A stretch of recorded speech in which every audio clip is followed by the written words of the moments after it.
রাধে রাধে সকলে কেমন আছেন? আশা করি ভালো আছেন। আমিও গোবিন্দের কৃপায় খুব ভালো আছি। তো আমরা আগের ভিডিওটি করেছিলাম বিষাক্ত কীর্তনিয়া সূর্যপদ নস্কর, কারণ ওনার দীনকৃষ্ণ নামটা আর আমি মুখে আনতে চাই না, কারণ যেহেতু ওখানে ভগবানের নাম জুড়ে আছে, আমি কোনো কুরুচিকর মন্তব্য করে দেবো ওনার ব্যাপারে, সেটি কিন্তু একদমই ঠিক হবে না। তো সূর্যপদ নস্করকে নিয়ে যে ভিডিওটি আমরা করেছিলাম আপনারা হয়তো দেখেছেন, আর যারা দেখেননি তারা এখনই গিয়ে দেখে নিন ভিডিওটি। তো এরপর আমরা একজন সাধু বাবাকে এক্সপ্লোর করব। হ্যাঁ, ঠিকই শুনেছেন, একজন ভণ্ড বাবাকে এক্সপ্লোর করব। তো তিনি ভণ্ড কিভাবে হলেন আর কী বা তিনি করছেন সেই বিষয়ে আজ আপনাদেরকে তাকে নিয়ে আমরা আলোচনা করব। তো চলুন ভিডিওটি শুরু করা যাক। মিউজিক। তো আমি ফেসবুক স্ক্রল করতে করতে দেখলাম দীনকৃষ্ণ ঠাকুরের এক পেজ থেকে, মানে ওনার মেম্বাররা যারা একটা পেজ খুলেছে, যারা ওনাকে ভালোবাসেন, ওনাকে গুরু মানেন, তো ওনার পেজ থেকে একটা ভিডিও মানে পোস্ট আপলোড করা হয়। ভিডিও নয়, একটা পোস্ট আপলোড করা হয় যেখানে লেখা আছে বিভিন্ন পুরাণ অনুযায়ী। এই আপনারা দেখতে পাচ্ছেন পোস্টটি। তো এই পোস্টটি উনি ওই পেজ থেকে আপলোড হয়। আর এই যে ভণ্ড বাবা, এই যে দেখছেন কমেন্টটা করেছে, তারা এখন বুড়ো হয়ে গেছে, সেজন্য আসতে পারে না। রুকো যারা, সবার করো। তো ইনার প্রোফাইলের ছবিটি দেখে আমি প্রথমে দেখলাম যে পাশে ত্রিশূল দেওয়া আছে আর ইনি বসে আছেন, মানে ধ্যান করার মতো। তো আমি ভাবলাম ইনার প্রোফাইলটার ভিতরে ঢোকা যাক। প্রোফাইলের ভিতরে ঢুকে দেখলাম ইনি একজন শৈব সম্প্রদায়ের মানুষ। मस्त जोक मारा रे या हंस रे हलकट हंस শৈব মানে যারা শিবের উপাসনা করেন। আমাদের মানব জাতির 5টা সম্প্রদায় আছে। প্রথম বৈষ্ণব, শৈব, শাক্ত, গাণপত্য, রৌরব। তো ইনি হচ্ছেন শৈব, মানে যারা শিবের উপাসনা করেন। তো ইনার প্রোফাইলের মধ্যে গিয়ে আমি স্ক্রল করে করে দেখছি অ্যাবাউটে। তো ইনার পেজের মধ্যে যাওয়ার পর দেখলাম ইনি বসে আছেন, কেউ ইনাকে পুজো করছে। তো আমি ইনার এই যে কমেন্টটা দেখতে পাচ্ছেন, ফার্স্ট কমেন্ট করেছিলাম যে এই ভণ্ডামি ছাড়ুন।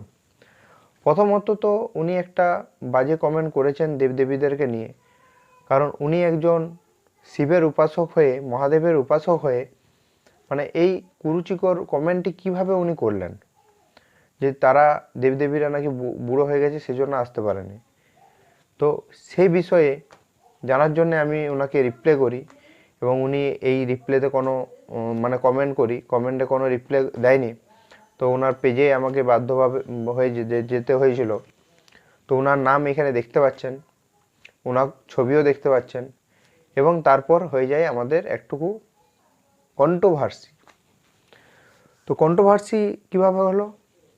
ওনার এই যে এই ভিডিওটি দেখছেন, এই ভিডিওতেই আমি কমেন্ট করেছিলাম যে এইসব ভণ্ডামি বন্ধ করুন। তখন উনি মানে আমাকে রিপ্লাই দেন যে আমার নাকি দীন নস্কর আমার জামাইবাবু, এই যে দেখতে পাচ্ছেন। হ্যাঁ, জিনার সাথে মানে সূর্যপদ নস্করের বিবাহ হয়েছিল, ওনাকে আমি দিদি হিসাবেই মেনে নিলাম, সেহেতু ইনি আমার জামাইবাবুই হলেন। এটা না মানার কিছু নাই, উনি যেহেতু আমার থেকে বড়, দিদি হিসাবে মানাই যায়। তো উনি নাকি বলেছিলেন একটা আগের ভিডিওতে, উনি বলেছিলেন সূর্যপদ নস্কর ভিডিওটি যে করে বলেছিলেন ভিডিওর মাঝে যে আমরা নাকি, এই কমেন্টটা আপনারা দেখতে পাচ্ছেন, মানে আমরা ভগবানকে খেতে দিই কিন্তু হাগু করাই না। যাই হোক, উনি অল্প বুদ্ধি সম্পন্ন মানুষ, ওনার পক্ষে এটা বলাটাই স্বাভাবিক। তো এই যে ইনাকে এই সাধু বেশে যিনি ভণ্ডামি করছেন, ইনাকেও আপনারা দেখছেন একজন পুজো করছে এবং কিছু খাই দিচ্ছে। তো এনাকে আমি কমেন্টে রিপ্লাই করেছিলাম যে এই যে আপনার শিষ্য আপনাকে যে খাই দিল, উনি কি কালকে সকালে আপনাকে হাগু করেছিল?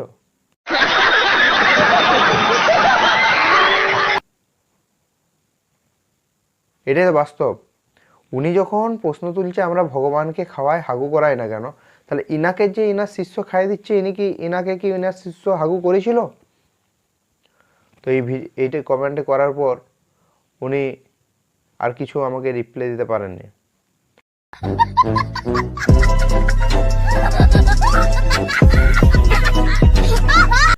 তারপর আমি ওনাকে এই কমেন্টটি করি যে আপনার সব স্ক্রিনশট নিয়ে রাখলাম, আপনি কালকে ভাইরাল হচ্ছেন। তো এই কথা বলার সঙ্গে সঙ্গেই উনি আমার কথা বলার মানে কী জন্য আমি কথাটা বললাম উনি হয়তো বুঝতে পেরেছেন, সেজন্য আস্তে আস্তে সব কমেন্ট ডিলিট করে দেয়।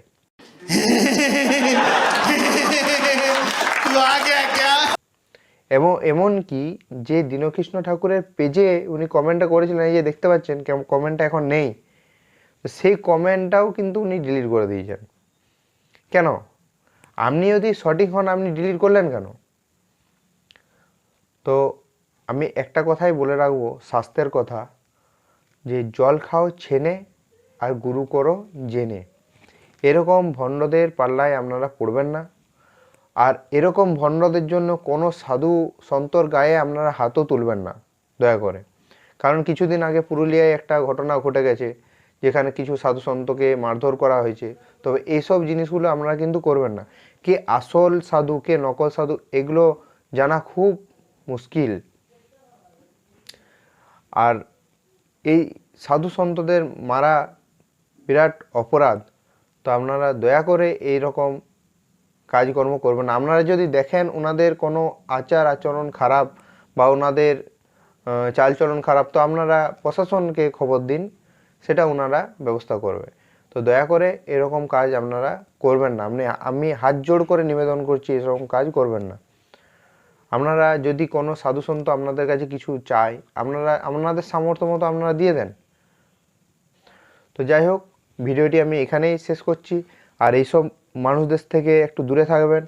আর এই ইউটিউব থেকে যারা ভিডিওটি দেখছেন তারা অবশ্যই চ্যানেলটি সাবস্ক্রাইব করে দেবেন যারা নতুন। আর বাকি যারা আছেন তারা অবশ্যই ভিডিওটি শেয়ার করুন। আর যারা ফেসবুক পেজ থেকে ভিডিওটি দেখছেন তারা যদি নতুন হয়ে থাকেন তারা অবশ্যই পেজটি ফলো করে দেবেন।